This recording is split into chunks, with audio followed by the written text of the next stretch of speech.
Una ko pong nakilala si Attorney Laila de Lima noong nag-apply ako bilang driver security ni ma'am sa law firm, sa law office nila sa Panay Avenue, Quezon City noong taong 2007. Totoo pong nagkaroon kami ng relasyon ni ma'am at nagsimula po ito noong 2007.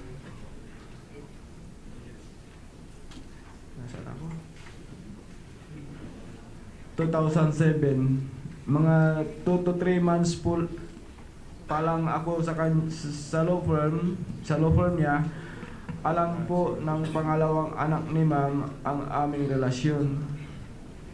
Alam din po ni ma'am na may asawa po ako ng mga panahong iyon.